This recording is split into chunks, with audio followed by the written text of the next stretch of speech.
Today we are reviewing an exclusive vehicle that you asked me to review. You always wanted to see an Alpina review on Autogefühl, and today we have it here for you with the BMW Alpina B3 GT. What exactly is it? And is it a better M3, so to speak? Or is it a better M340i or something in between? And what are they doing at this moment? And what about the future of Alpina inside the BMW brand? Because also huge changes coming up as for this respect. All about Alpina today here with Thomas and Autogefühl in 4K, full screen, full length. Let's go. First of all, here with the vehicle, the Alpina B3 GT, so to speak, a 3 Series, but then a little bit pimped up, and we can already see it here in the front with the spoilers, lower Alpina bumper there. This is also the custom work. And then you also get custom paints. In this case here, this is Daytona purple, but you can get many more custom paints.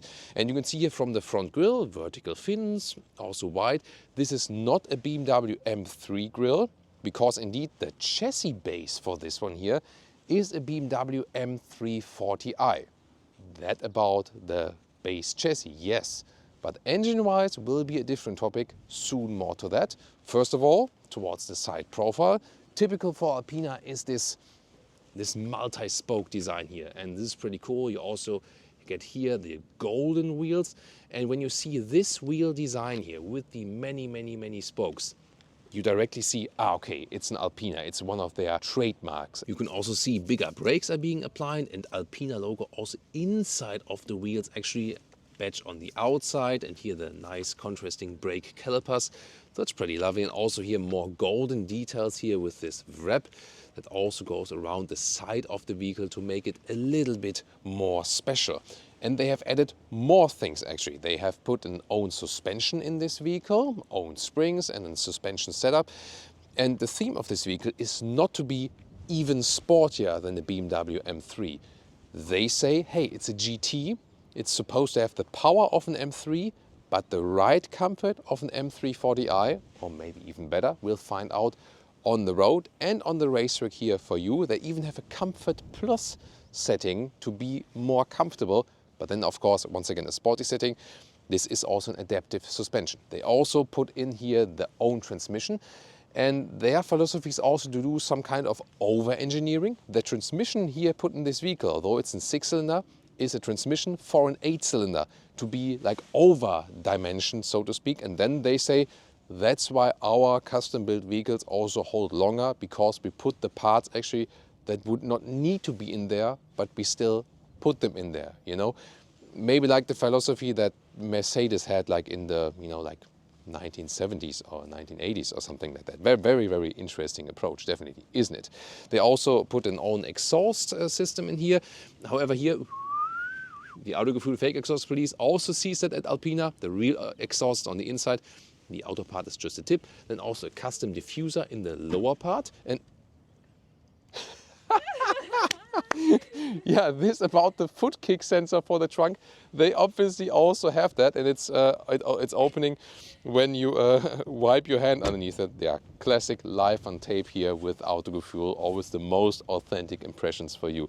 Then Alpina lettering here on the left side and the B3 badge on the right side, together with an attached small wing, but still it has an elegance. Once again, supposed to be a GT and not just a boy racer, you know what I mean? So they really try to keep the elegance.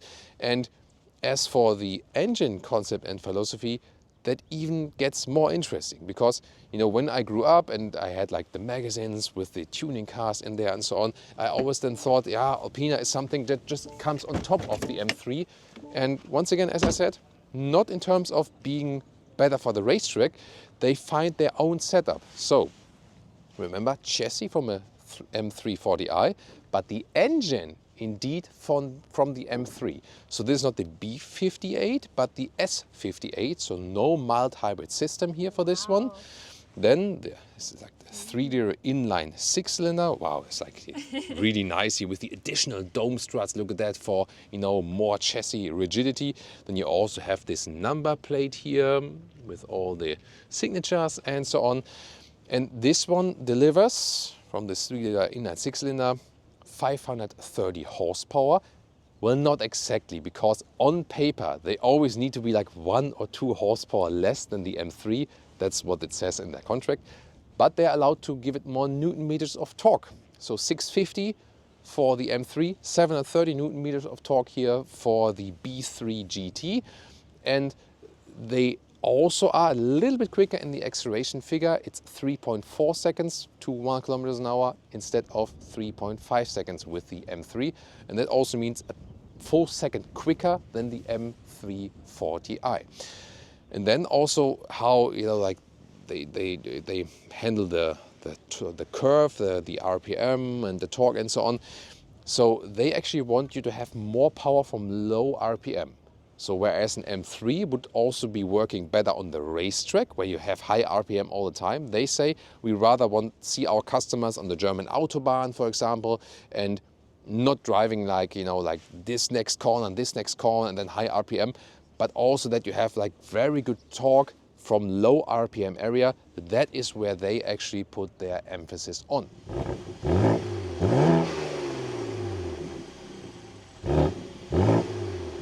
It's a good remark by Leah that always when you refill the wiper fluid here, there we go, then you always see the nice engine design. So probably you will refill the wiper fluid very often.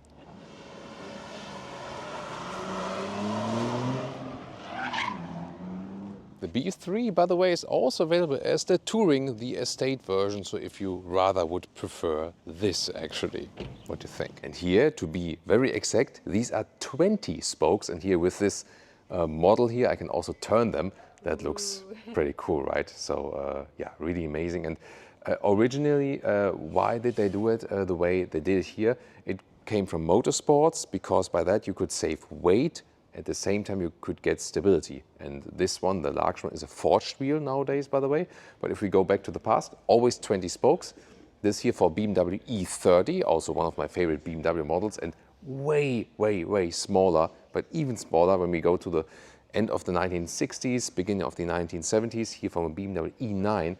Look at that size difference from that age and then 50 years later to that. Like, where have we gone with the wheel sizes? Let's take a look at the interior now. First of all, we have a key fob here also with a replaced logo, where usually the BMW logo would be, and this is also where you close the vehicle then as well. And we have this, yeah, this key fob accessory, for example. Then door closing sound for the doors. Nice and solid, as we're used to from the 3 Series. Then inside of the doors, if everything wrapped here, of course. Just the lower part with the 3 Series here also in the front is always hard plastic and no covering at the inside of the doors. This may be something that Alpina also could have done when BMW is missing that. Then we have the GT entry badge. This one here, in contrast to the M3, supposed to be a GT.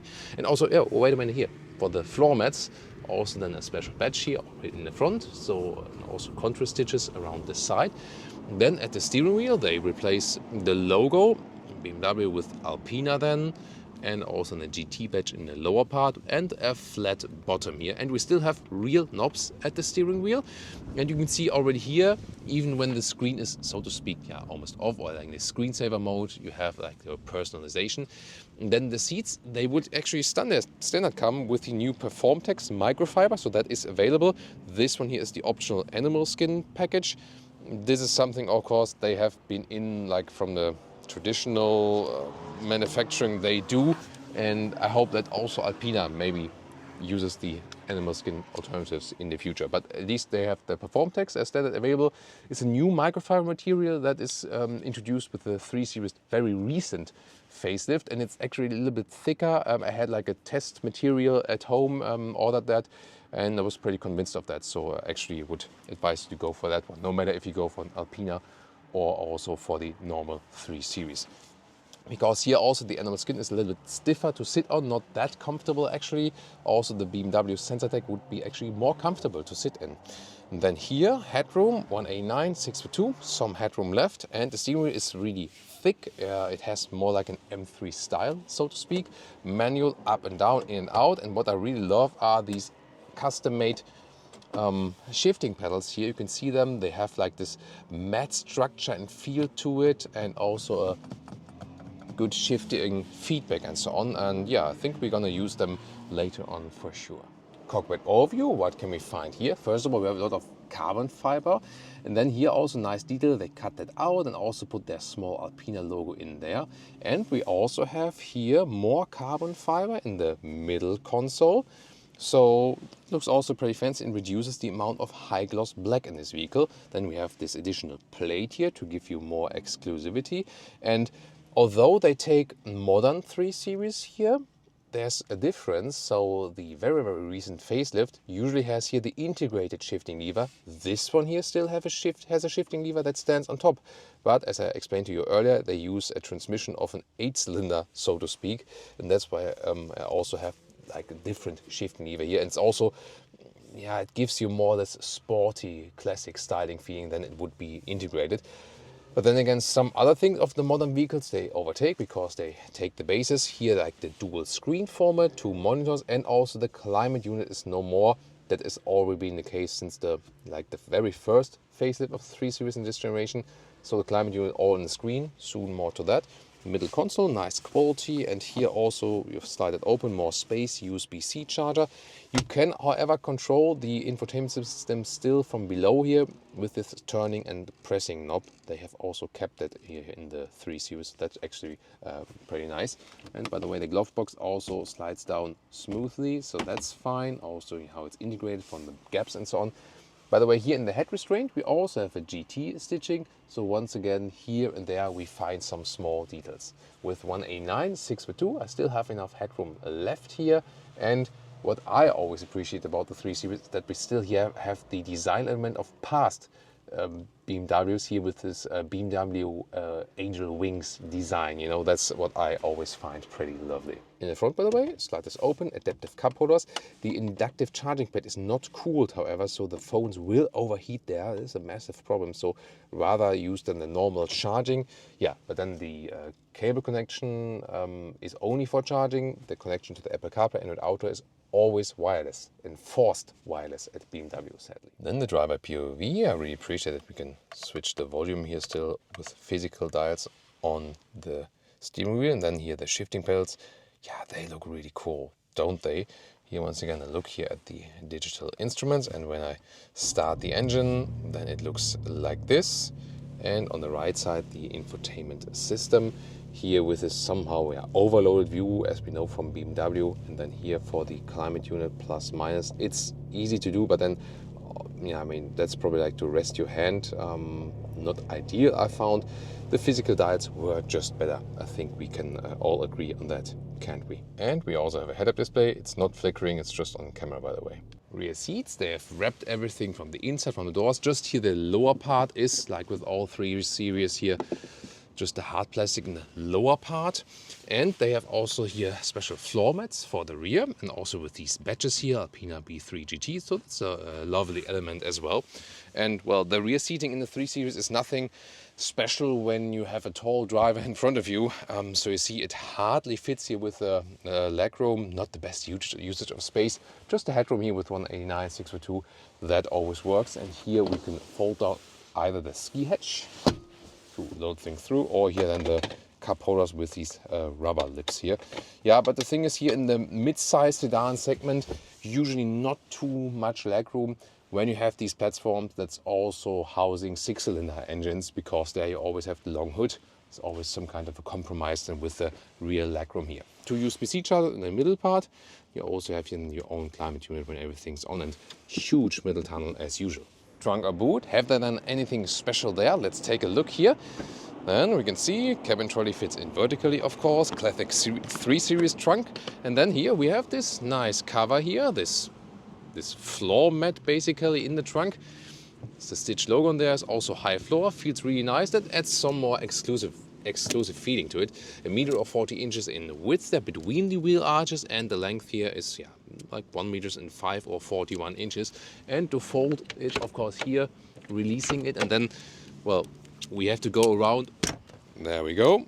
And by the way, of course, the height also here is 50 centimeters or 20 inches. Very interesting, by the way, here, when I fold the seats here for the trunk, that way it works, even though if I'm driving as a tall driver, But here, when the head restraint is folded up, then it would not work. So this is a clever idea to do it in that way here from BMW. By that you can easily fold it, and otherwise you fold up when you really want to use it. Also here for the view to the rear, when you're driving without rear passengers, stays fold down, better view.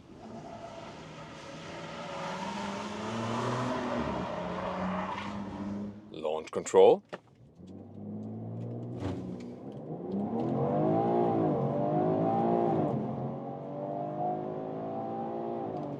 Woo! It's so nice here to have the 3-liter 6-cylinder, beautiful. And now we're hitting the racetrack here on Mallorca. Very tight racetrack indeed.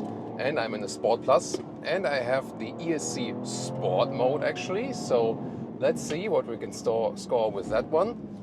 And in front of us, by the way, is an E92 B3 GT3, so also beautiful vehicle indeed. And yeah, we also have great performance here, 530 horse, 529 to be exact. Here, look at that. Can play a little bit with the vehicle. So here on the racetrack, it lets you to be aggressive indeed. And especially in the ESC Sport mode, you can play a little bit here. And yeah, it was really cool. Have you seen how loose it got actually in the first place? That is a really astonishing thing, isn't it?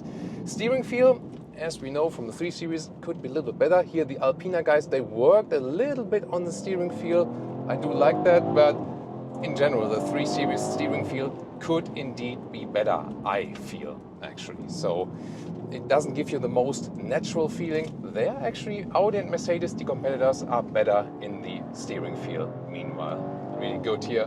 I have good control over the vehicle. It feels really compact, and it's actually astonishing. Like in the ESC Sport mode, it feels more loose than I actually thought. So yeah, really have to pay attention to that. Of course, all-wheel drive, that pulls me also out of the corner in the front right there. And then let's see here on the gas, hard. Nice. So that's really cool. Enjoying that. So I mean, this engine here is really a gem, definitely. Then let's see here, tighter corner. Suspension actually, set it here in the Sport Plus mode, is a little bit stiffer than usual. Of course, here on the racetrack we can't really test about the comfort. We do it later on the track. Hard on the brakes here, they have put the performance brake on it, and it feels actually also kind of this, yeah, like really unique. I would say indeed the driving characteristics more to the 340i engine and more to the M3, but they have tuned it in a way that it is not laid out for the racetrack, this engine, but it clearly works. It's more like that the engine is better for motorway driving and so on, because for the racetrack the M3 would actually be better, you know, like just from the deactivate the speed limit here, because no, I deactivate the speed limit because the car thought it's 50 kilometers an hour here, map wise, but of course there's no speed limit here whatsoever. There we go. So actually for this track here, it's a very tight track, it handles very well, and the good thing is really that it's not too large, not too heavy and so on. You know, cars getting heavier and heavier and heavier, and that's a good thing to have something that still can handle that. And yeah, most of the cars we've driven recently on the racetrack, most of them were actually heavier. A lot of different episodes are to come there also racetrack wise. This will be super interesting. Here you can also smoothly get out of the corner once again. A little bit on the brakes here. There we go. I mean, you slide a lot on these animal skin seats though. Here once again hard on the gas. 160 kilometers an hour. So on this surface here, it's not really a racy surface. You sweat on it a lot, and also you slide on it a lot because it's kind of like a slick surface, you know. So yeah, that's the thing a little bit. So cannot recommend them for the racetrack, nor for the normal track. So I think they should also rather go with the PerformTex that they also offer then as standard in the B3. Customers also should stick with that. Beautiful, especially how I can get it out of the corner here. That's actually pretty cool. There we go. Yeah, a little bit loose here in the rear. Nice S combination here now, look at that. There we go. But I really have to say the steering feel is actually what the car is lacking most. It's not exactly an Alpina thing, it's more like a BMW thing, which is like continuing through the whole 3 Series. They really need to rework that probably with the next generation. I mean, after all, it's also a software tune, so I think, yeah, it just feels a little bit loose and contactless. That's about the steering, you know. But the rest of the car feels really nice, and yeah, astonishing that I can play with it more than I thought here, especially when you are in the EC Sport mode. You could also put the EC completely off. If you are like a professional race driver, then you could also do like drift things and something like that. Yeah, but I think that's definitely fine.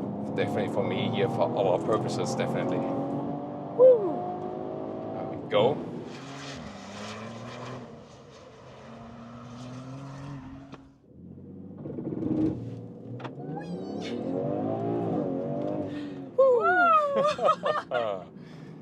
My hair was like, ooh.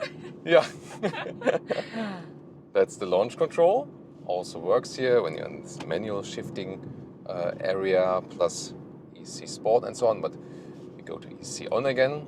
This like It's really nice. Yeah. Yeah. This is right. It's nice. Yeah. Not too extreme, but really powerful, definitely. And here on the road, and we also take on the motorway and some B roads and so on, we also want to find out more about this comfort thing of this vehicle. So that was Sport Plus mode, but we can also go to the comfort mode. The suspension is a little bit more forgiving.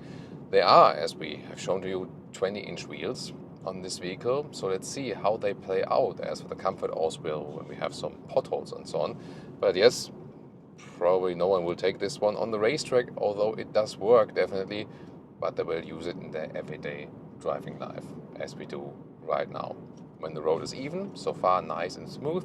We start in the comfort mode. The steering is rather softened in the comfort mode, and it applies what applies to all 3 Series. I feel that the steering feel is a little bit off, and also a lot of 3 Series owners have confirmed that also to us, that they feel the same way. It's not too bad, but in a way you sometimes feel that I don't know, you know, it could be better. So here, like in this area, not too much is happening. Then it's maybe too progressive at the side, you know what I mean? So it's not the best natural steering feeling, especially not in the comfort mode. It's a little bit better in the sport mode. By the way, if you are in the comfort mode, you can of course use the pin down, but when you go to the sport mode, then you have just, you know, better throttle input, more power available. Let's see.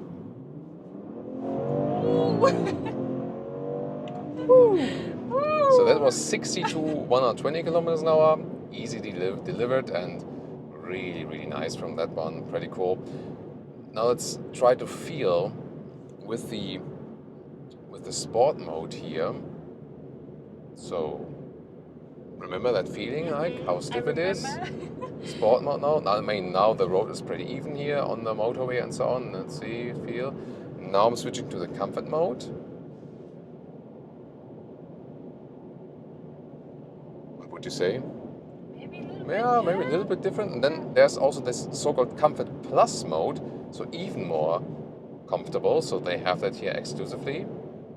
Yeah, and I mean, That's different. it's Yeah. actually pretty cool. So you have 20-inch wheels here, and you also feel that. You feel that you have a sporty vehicle, but it is indeed different to the M3.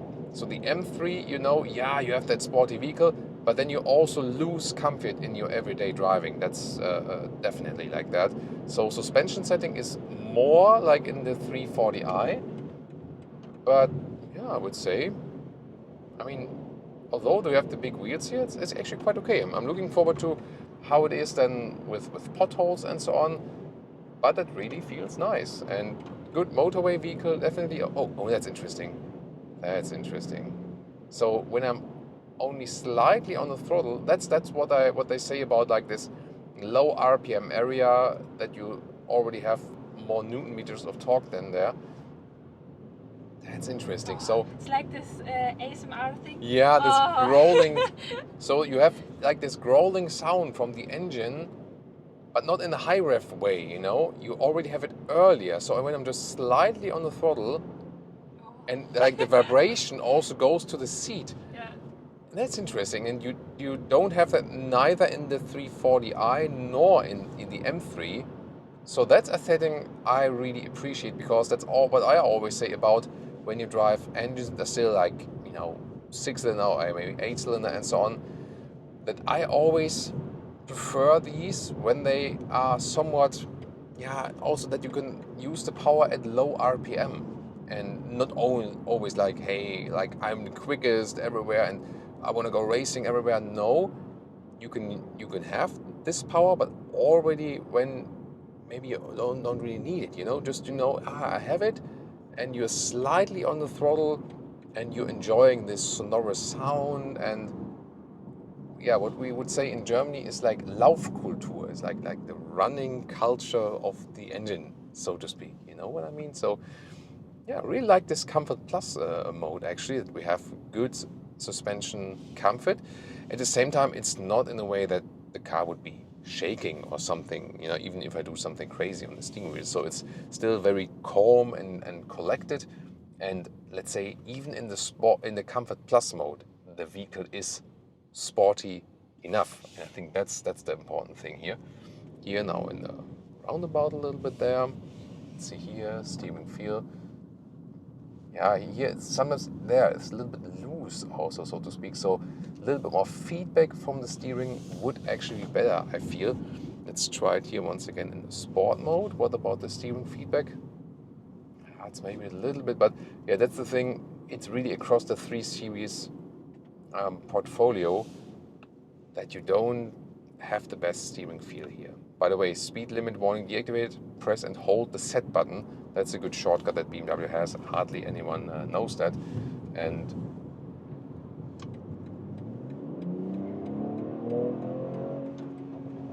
oh, woo, blop, blop, blop, blop, blop. So when you go off the throttle, then you have this blop, blop, blop, blop, blop. That's pretty cool, right? Really like that. Very, very nice. So that was again Sport Plus. Let's go to the Comfort setting once again. Of course, you can, at the same time, when you are driving in the Comfort Plus mode, then you say, hey, I want to do some quick overtaking. Then here use shifting pedals, for example. Oh, they're really delivering nicely, good feeling for that. Then you are in the lower gear. Really nice. Yeah, it's a very cultivated sound. Not too much, not too little. I think they really hit it there, that you have just the right sound that you actually need. Nice also and fun when doing the lane changes here. Yeah, that's pretty cool. So I really like the suspension setup.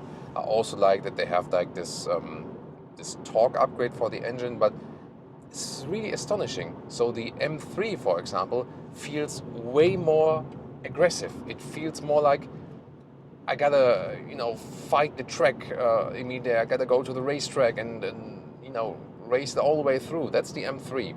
And the 340i is from the characteristic more like this one. More like, yeah, I have more power, but most of the time probably I don't intend to use it, although I could use it and so on. And this is also what I feel here, just that they have this more power, you know, and these more power reserves. So pretty cool.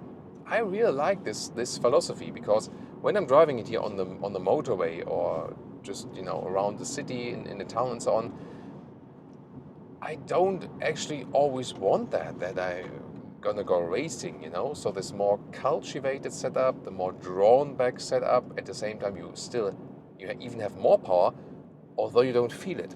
That's what's the interesting thing what they did here. So, and yeah, we really have to see about the future of Alpina, if something like this will also be offered under the BMW official umbrella. It's not quite certain yet, or if they rather want to focus only on these you know, high-end luxury things and so on.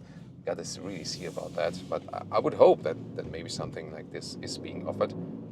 Yeah, also when you're just driving slowly here and there in the roundabout, is also when you are on the throttle, you have like the high torque available, but at the same time the throttle input is also not in a way that you would be, for example, surprised by the vehicle, you know. And here, when we also have some, you know, sometimes uneven roads here and there, or when you're stuck in traffic, you rather stay calm in this vehicle. And It's very silent in here. yeah, it's actually well done. Also from the insulation on the motorway, it also wasn't too loud and so on. And usually what you have that with with very sporty vehicles, for example, that maybe you have the sports version and you are like this all the time, you know, and you want to drive faster. But here you can actually do both. So I think it's a great idea of an, let's say, upgraded Autobahn cruiser here. We are on Mallorca here today, beautiful island, of course. We can't drive too quick on the motorway. That's why we also had the racetrack driving part here for you today, that we can show you more of the performance there. And here use that one that we can more tell you about the everyday driving life features. And yeah, that's definitely very, very interesting. So yeah, I cannot say, stress enough that the setup, like the niche they found here is super, super interesting. Pricing at 102,000 euros here is like 3,000 euros less expensive than an M3. Then this one here, fully equipped, is 125, 127,000 euros as it stands here right now. And then it's actually clearly cheaper than an equipped M3. And the entry is about 25,000 euros more expensive than the M340i. So indeed, that also, you can say that pricing-wise, if you spec these vehicles, this is also between the M340i and the M3. So indeed, like this positioning in between. And since this also comes with a lot of included equipment, also with the 20-inch wheels and so on, you can say that this is, considering the extra work that went into this vehicle, in comparison, a relatively good deal. Of course, always at a very high level, because, you know, like over 100,000 euros is not achievable for everyone. And also they don't focus so much on leasing deals. It is more about that they, you know, like most customers actually buy and keep the vehicles, so to speak. So, and then what are they doing at this moment and what will they do in the future? So until the end of 2025, they will get the vehicles from BMW, then build it in their small manufacturing plant in Europe, like here the 3 Series and also the 4 Series, for example. That's more like the European thing. And on the Northern American market, you might have seen that they are already included in the configurator, because the handling there is being done by BMW of Northern America. And also in the Spartanburg plant, where they, for example, make the Alpina version of the X7, there they directly do it in the plant with their people. And this is also something that will rather be the future concept, because already a couple of years ago, BMW bought the brand rights of Alpina, and Alpina themselves, they will stop manufacturing the cars and BMW will take over at that point. It's a similar story that we, for example, see with Mercedes AMG. AMG was on their own before. Then at some point Mercedes bought AMG and then included them in their model portfolio. And the same will also happen here to the Alpina brand. So what we now see on the Northern American market, that you can directly have it in the BMW configurator that's done in the plant, is, so to speak, the same that will also happen to the European models then. And how BMW exactly will position these models, that remains to be seen. What I at the moment expect is that we'll rather use Alpina as a kind of like exclusive top of the line thing that they will also especially offer for the luxury vehicles. If they will still offer it here for the mid-size vehicles, which are not that expensive, is unsure yet at this moment. So it can very well be that the car that we see here right now, which is this very interesting proposition, is very, very rare and will become even more rare. And this might be the very last time we can actually do something like this here. So that has to be considered. Of course, we will keep you updated also with the further development of Alpina and what BMW exactly wants to do with these vehicles. Yeah, that is a very, very interesting journey definitely they are taking. And so on the one hand, we will probably see more Alpina reviews in Autogefühl because they will be integrated in BMW, but it's not certain yet if it will be something like this, or what I rather expect, like this exclusive version of a 7 Series and then once again of the X7 and so on, so high-end top luxury and so on, that they can also compete, for example, with Bentley and have something exactly below Rolls-Royce in that very respect. And if you wonder, by the way, why can't I get a B3, so a 3 Series from Alpina in the Northern American market? The reason is they could not build so many vehicles that they could fulfill the demand for that. That is actually the reason. Yeah, and that was obviously another reason why BMW wanted to take over and also use that potential. But what you can already buy right now is our Autogefühl merchandise. Check out our shop as well. Here, this proposition here and the thought about having a GT and something between 340i and M3 is very interesting. On the other hand, you can also say, yeah, isn't that what the M340i shouldn't be standing for? Then again, this one gets the M3 engine. So it is somewhat very niche, but definitely a very interesting proposition. Or what do you think? Or would you rather prefer an M3 or a 340i?